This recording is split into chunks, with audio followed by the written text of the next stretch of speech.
and welcome to Funbus, a program where we all learn and have fun. Today's edition is a special one. Do you know why? Well, I'll tell you.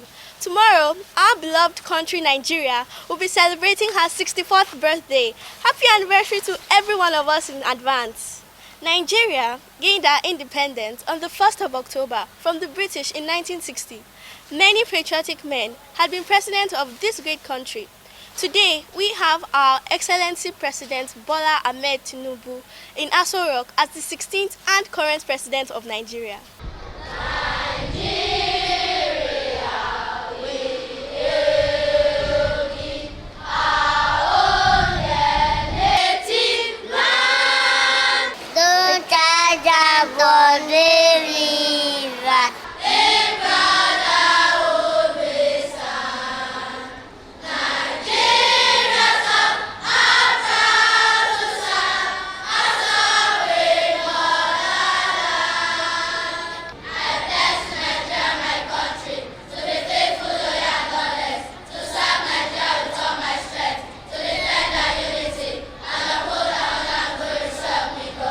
It's about to be a new chapter for Nigeria. I would love to see love, peace, unity, and good roads in my dear country, Nigeria. Yes, we may come from different tribes and cultures, but in brotherhood we'll always stand. Our friends are eager to be a part of this beautiful and amazing outing that is specially celebrating our dear Nigeria. I celebrate Nigeria's independence by playing music and dancing. I celebrate Nigeria's independence by planting trees, flowers to symbolize growth. I celebrate my Nigeria independence by watching Nigerian movies and kids documentaries. The colors of the Nigeria flag are green and white. White represents unity and peace, while green represents agriculture. Speak on, great leaders of this great country, Nigeria. That's not all. We moved around the streets of Lagos to find out how well Nigerians can recite the national anthem. And this is what we brought back. Nigeria, we hail thee, our own dear native land. Though tongues and tribes may differ, in brotherhood we stand. Nigeria's all I'm proud to serve, our sovereign motherland. Sir, can you please sing the national anthem for us? I cannot sing the national anthem. I don't know it. It's the former one I know. This new one I don't know. Sir, can you please sing the national anthem for us? Which one, the old one or the new one? The new one. I don't know the new one. I'm only familiar with the old one.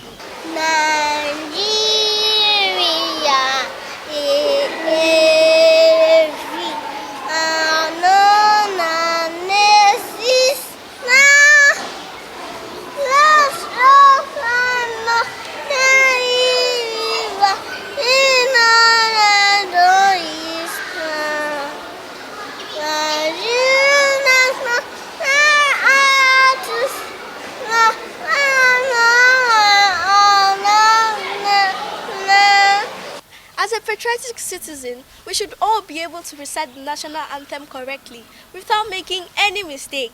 And that will simply say how well we love our dear nation and how well we want to move Nigeria to a greater height. Okay, now let's enjoy some Nigerian dances. Funbus, let's all sing this song. Letting is fun, here we go. Would you like to join the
beautiful display, I must say. And this Benue dance will always remain a captivating one. The wriggling of the body made the dance so unique, and I can't wait to learn this dance. And of course, this episode can't be complete without an explanatory story of how Nigeria gained her freedom and became independent. Sing this song, letting it spark. Here we come. Would you like to join the Funbus? Hello, children. Hello, Miss Okonkwo. Do you know what independence means? You don't know? It means freedom. It means what? Freedom. Show me. Freedom. Freedom from what? Freedom from who? The colonial masters. You have an idea. Round of applause for me. Let's go. Good. You have it, excellent.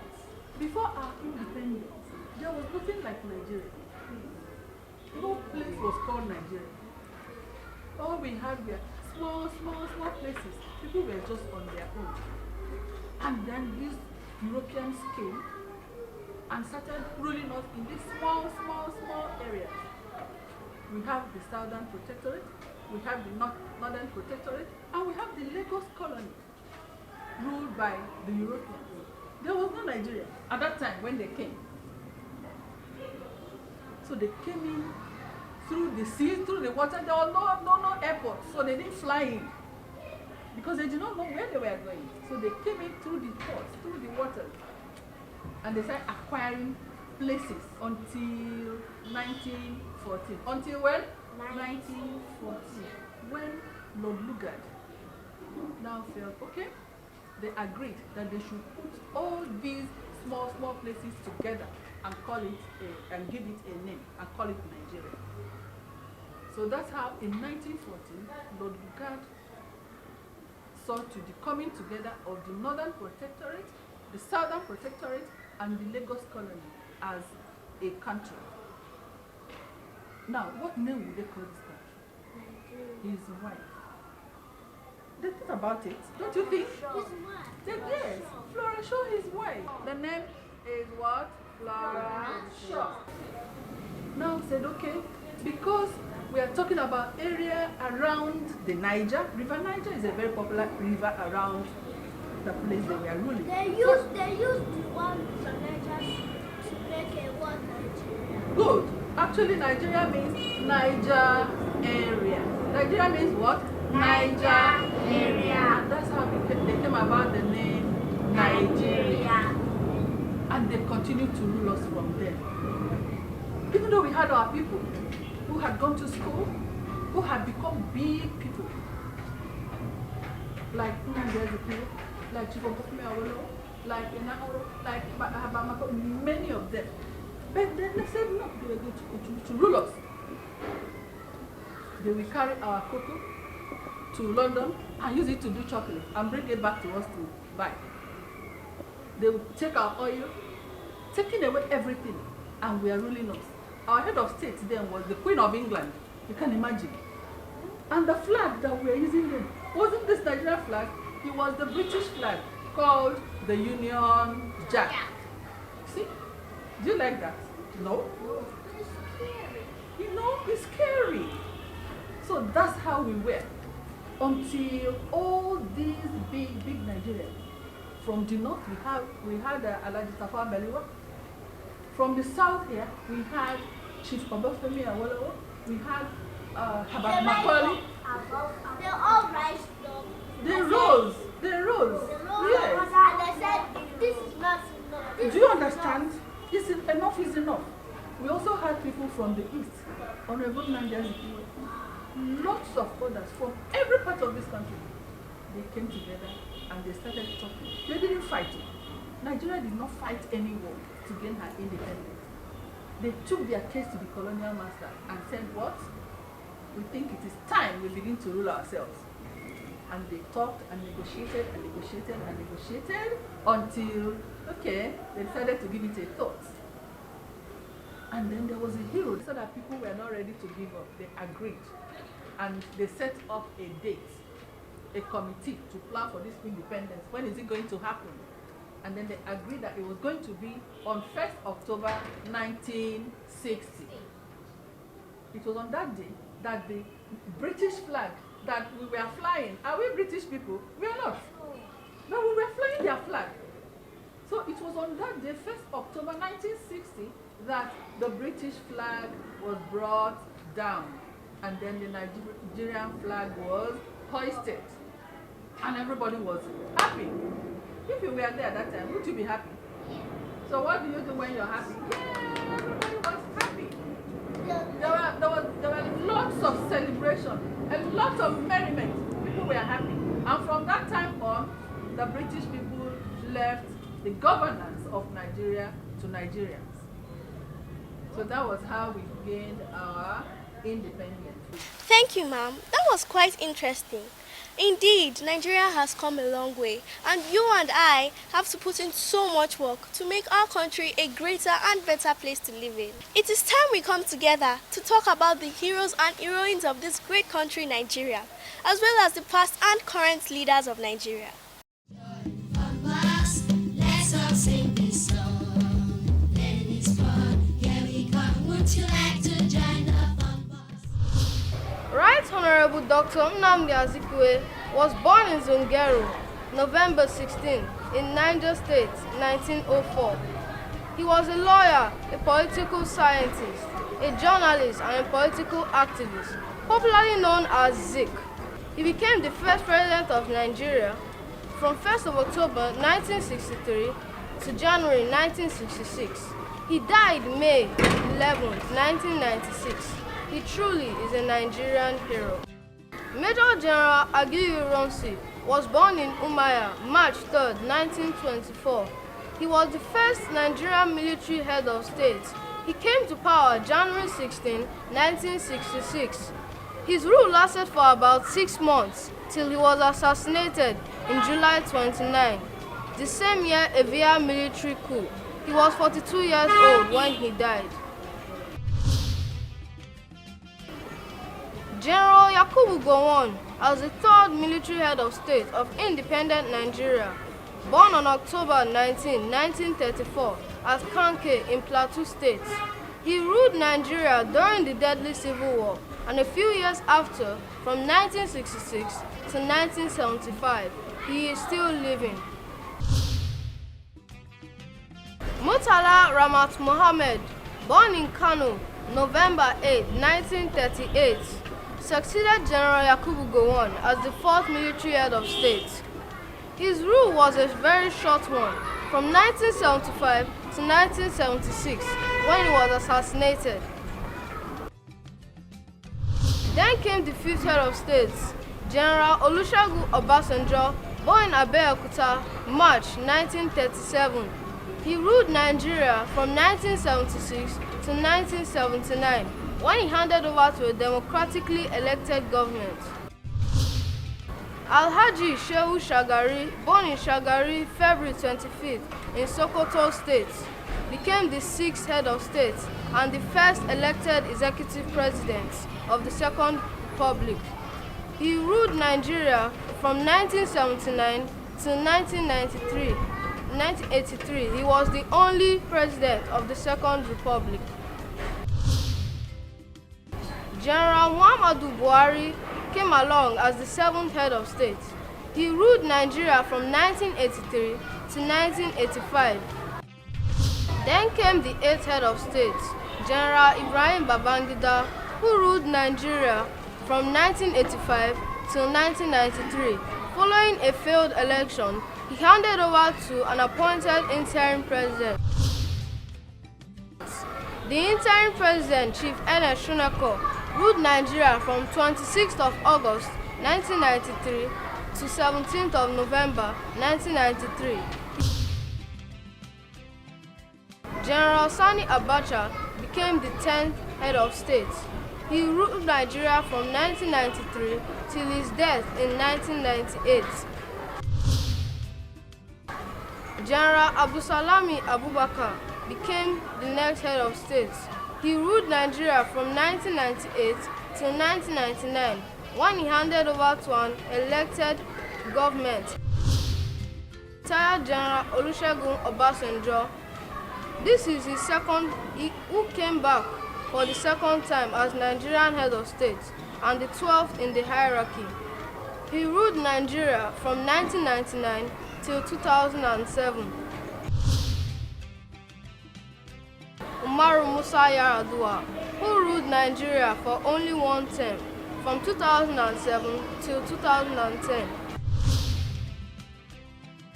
Goodluck Ebele Jonathan, he ruled Nigeria from 2010 till 2015, when he handed over to Muhammadu Buhari, retired general.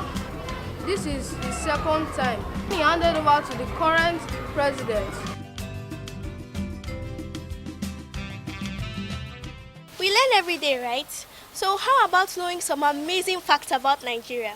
Enjoy this!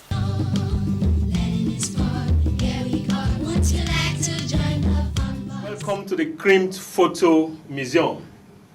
Actually, this place is called Nigeria.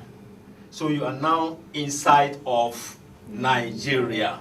And what we have here is photographs telling the story of Nigeria as back as 1884. You're welcome. So how are you all? Fine, thank you. Okay, like I said, you're welcome to Nigeria. I'm going to take you around Nigerian history briefly. One, I'm going to start from, have you heard of the name of George Goliath Tubman? Now, history have it that Tubman is the father of Nigeria. Now, George Tubman was actually a businessman in Nigeria, and there were a lot of other colonial businessmen, that is British businessmen, who were doing business in Nigeria before the formation of Nigeria. And what he did was he wrote to the King of Britain, and he told him, we are a lot of people here doing business in this part of the world, this part of Africa, and I think I can coordinate them together under one company. So the king said, go ahead. And that was when he formed the company UAC. And UAC became the first administrator of what we have today as Nigeria. They actually mounted a flag in Lokoja. Lokoja is in Kogi State.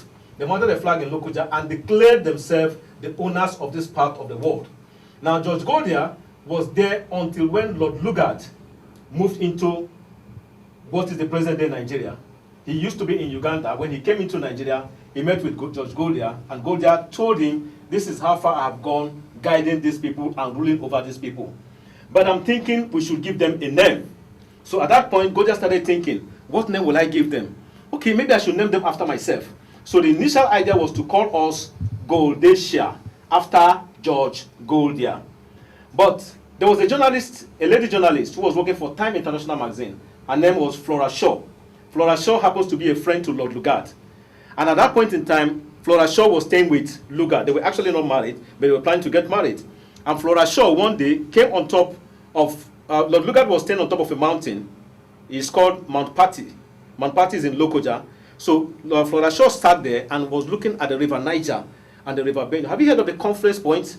Yes. Where the river Niger and the river Benue meets together? Yes. So as she was admiring that place, she thought over it and said, why don't we give these people a name that is after this river Niger? The Niger area.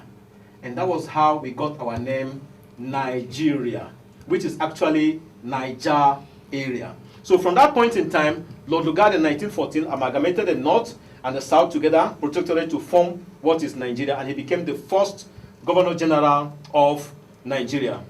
James Robinson took over, and at that point in time, we had nationalists, Nigerians, who were fighting to have independence, to make Nigeria an independent country. We had the likes of Chief Obafemi Awolowo, we had the like of Dr. Nnamdi Azikiwe, we had the like of Ahmadu Bello, and Tafawa Balewa. Now, all these people were agitating, they were fighting and saying, we want Nigeria to be a nation, to stand on its own. October 1st, 1960, the colonial master, the colonial government, that is Britain, gave them independence. Now, I need to show you something. Now, before then, this was the flag we used to have. Have you seen this flag before? This is called the Union Jack flag. This is the British colonial government flag. So this was what we had then as a flag of Nigeria. But when we became an independent country in 1960, we moved from this flag to what flag? You have an idea? Which flag? The green, white, green. So we had the green, white, green. But before the green, white, green, there was an open competition. The federal government said people should design flags so that we can get a flag for Nigeria. And among the entries that came in was a young man who was schooling then. He was a student. His name is Taiwa Kinkumi. He's now of blessed memory. He's late. Taiwa Kinkumi designed this particular flag for Nigeria. You can see this flag, the green, white, green, and a red sun. Now there was a committee who was to decide which flag Nigeria would approve. So the committee loved this flag, but did not like the idea that there was a red sun in the middle of the flag. So they removed the red sun, and that was how we came to have our green, white, green as a flag. Let me show you some other unique things we have here. You can see some very old coins with holes in them. Now all these were used as means of exchange. In the market, you can go to the market and buy things with them. Okay, kids, do you have questions you want to ask me? Yes, sir. You do? Beautiful. My name is Ebony Daniel. Okay. How long has this museum been in existence? The museum was officially commissioned on October 1st, 2012. But before it was commissioned, I've actually been working and preparing materials to start it off. Did I answer your question? Yes, sir. Beautiful. What's your question, ma'am? Sir, how do you get your materials for the museum? Basically, I search through history books. I look for photographs that are in history books. I look for photographs that are in biographies. That's why you can see I have quite a lot of biographies here. I have about 276 biographies, and I'm still buying more. Then I go to all libraries with my camera, and I reshoot photographs from cameras. I hardly take photographs from the internet, because most cases I've discovered that you take a photograph and you have a wrong information on that photo. I don't want to get into an error. It was actually a pleasure to have you come to the museum today. Thank you, sir. It has been great your time. Bye-bye. Bye, dear. Bye. Yeah. It's been a delightful one on Funbus today, all for Nigeria, our beloved country. As we celebrate Nigeria, we call on our mommies, daddies, uncles, aunties, and children, of course, to make it a duty to work towards the unity and progress of Nigeria. By being law-abiding and respecting each other's beliefs, traditions, culture, and of course religion. Hooray! Nigeria will be 64 in a bit. As we say goodbye, the question is, what are you doing to contribute to Nigeria's greatness? It is in our hands. Come on, let's celebrate Nigeria. See you all next week, same time, for another exciting package. I am Fetia Mutalani. Goodbye.